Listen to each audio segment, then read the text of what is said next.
Bapak dimohonkan untuk bisa mengatur seminar pengimplementasian pembelajaran. Baiklah, langsung saja untuk penyajian materi kepada Bapak narasumber kita, Profesor Dr. Putu Budi Atnyana, MSI, dipersilakan. Yang diselenggarakan oleh mahasiswa Universitas Pendidikan Ganesha, Fakultas Ilmu Pendidikan, jurusan Pendidikan Guru Sekolah Dasar. Kemudian mahasiswa yang saya banggakan, hari ini adalah hari yang luar biasa. Kita akan mendiskusikan tentang apa yang disebut dengan kecerdasan ganda atau majemuk atau multiple intelligence. Nah, sesuai dengan materi, izinkan saya berdiri, Bapak Ibu, karena kalau terlalu banyak duduk itu tidak sehat bagi badan dan kesehatan kita untuk melakukan aktivitas. Nah, Bapak Ibu kenal wajah yang ada di foto ini? Ya, yang saya kenal wajahnya, tapi beliaunya tidak kenal saya. Ya, inilah Bapak yang mengembangkan ide tentang kecerdasan ganda itu. Ya, yang namanya sudah kita ketahui, yaitu siapa? Beliaunya dari Harvard University, ya, seorang psikolog yang mengembangkan kecerdasan ganda. Apa yang ada pada ide beliau itu merupakan gagasan yang didapatkan dari realitas kenyataan kehidupan sehari-hari. Nah, Bapak Ibu perlu ketahui bahwa kita yang dilahirkan ini adalah orang-orang cerdas, orang-orang terpilih. Coba bayangkan, waktu kita dipertemukan, terutama ini yang laki-laki, itu kan ada sperma, itu berlomba-lomba membuahi satu sel telur yang sedang menunggu. Dari jutaan itu hanya satu. Nah, yang laki-laki hanya menyumbangkan kepalanya saja. Jadi orang cerdas ini masuk ke dalam kepalanya, sudah membawa yang namanya gen yang ada di dalamnya. Jadi ada kecerdasan di sana. Jadi kecerdasan anak itu sudah dibawa sejak lahir. Ini menurut Gardner, ya. Jadi menurut Gardner itu tidak ada orang yang bodoh, pintar, tidak ada yang cerdas, tidak cerdas. Cuma ada yang menonjol, ada yang tidak menonjol dalam kecerdasan yang nanti kita bicarakan.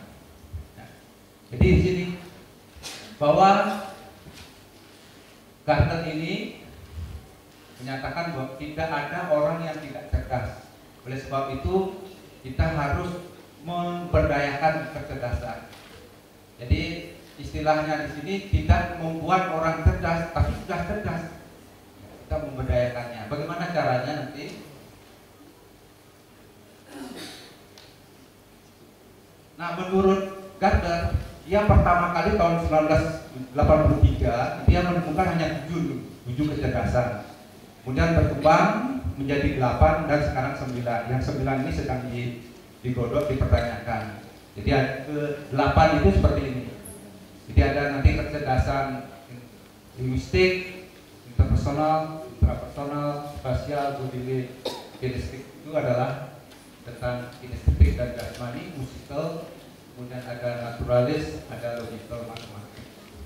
Jadi kita dibekali ini oleh Tuhan, ya, kecerdasan seperti ini.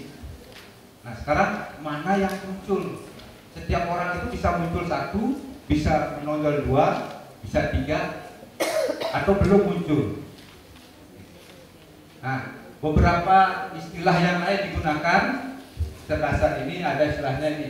Kalau dia interpersonal itu kecerdasan sosial. Kalau kecerdasan intrapersonal adalah kecerdasan diri. Kemudian kalau kecerdasan linguistik adalah kecerdasan kata, word smart. Kalau matematik logik. Kalau dia naturalis ada kecerdasan alam atau lingkungan. Kemudian ini kecerdasan gambar, spasial.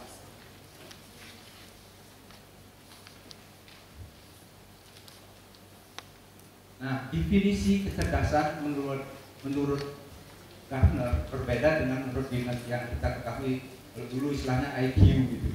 Jadi IQ itu meramalkan orang bisa sekolah itu, bukan meramalkan orang bisa hidup sukses di dunia nyata. Nah, untuk yang kecerdasan ganda definisinya seperti ini. Jadi yang dimaksud dengan kecerdasan ganda atau kecerdasan menurut Gartner adalah kemampuan menyelesaikan masalah yang terjadi dalam kehidupan manusia.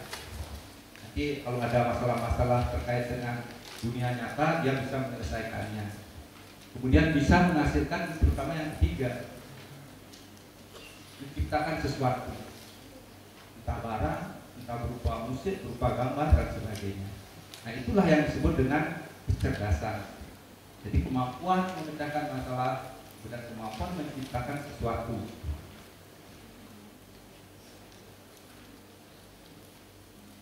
Nah, kita bahas satu persatu, atau kita tidak bahas. Bapak Ibu sudah memahami? Belum? Nanti kalau sudah, nanti langsung ke videonya bagaimana mengembangkan kecerdasan. Atau saya singgung dulu sebentar tentang apa yang dimaksud linguistik. Ya, linguistik itu kemampuan menggunakan mengolah kata-kata secara efektif, baik secara oral maupun tertulis, seperti yang dimiliki para pencipta puisi, orang yang puisi seperti Rembrandt dan sebagainya, Shakespeare, gitu ya.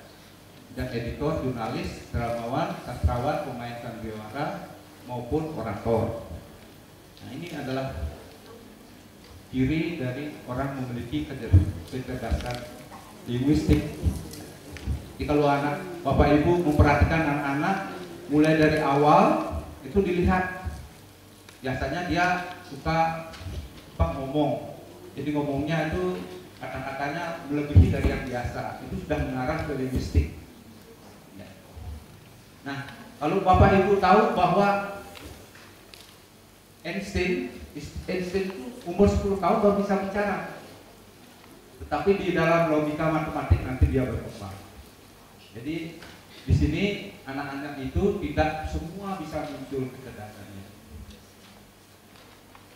Nah, kecerdasan matematik logis, kemampuan menggunakan bilangan dan logika secara efektif seperti yang dijumpai pada surah ahli matematik, saintis, programmer, terus. Jadi orang yang ke angka-angka, apalagi anak Bapak Ibu sudah mengarah tentang komputer, programmer, itu sudah mengarah ke kecerdasan matematika logis, matematis logis.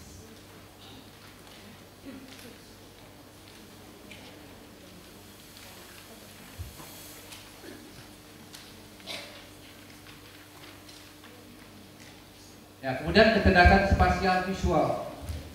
Ini adalah kemampuan untuk menangkap dunia ruang visual secara tepat seperti dimiliki pemburu, arsitek, dekorator. Jadi kalau Bapak Ibu lihat anak-anaknya suka melukis, menggambar bagus, membuat kotak-kotak bagus, membuat rumah-rumahan bagus, itu sudah mengarah ke kecerdasan spasial visual. Spasial itu ruang, visual itu ya visi pakai mata. Jadi seperti kita membuat bangunan arsitektur dan sebagainya. Nah, kemudian kinestetik badani. Jadi kemampuan menggunakan tubuh untuk mengekspresikan gagasan dan perasaan seperti pada aktor, olahragawan, penari, pemahat, dan ahli bedah. Jadi kalau Bapak Ibu punya anak, begitu ada suara dia sudah mulai bergerak-gerak tangannya. Kemudian begitu ada olahraga mau olahraga, yaitu sudah mengarahkan, mengembangkan kecerdasan kinestetik badannya. Nah, kemudian kecerdasan musik, kemampuan untuk mengembangkan serta mengekspresikan bentuk-bentuk musik dan suara. Jadi anak yang memiliki kecerdasan ini sudah bisa menyanyi, kemudian bisa menggunakan musik-musik sendiri ya. Kalau ada benda digerakkan, dipukul dan sebagainya. Nah, itu. Kemudian kecerdasan interpersonal. Ini berinteraksi dengan orang. Bagaimana kecerdasan? Kalau orang yang memiliki kecerdasan interpersonal ini temannya banyak. Walaupun matematikanya 4, tapi temannya banyak. Dia sering memimpin, disenangi orang. Ini kecerdasan interpersonal. Ini cocok untuk nanti di jualan dan sebagainya, berhubungan dengan orang, pekerjaannya ya. bukan yang matematika yang sukses di dunia kerja.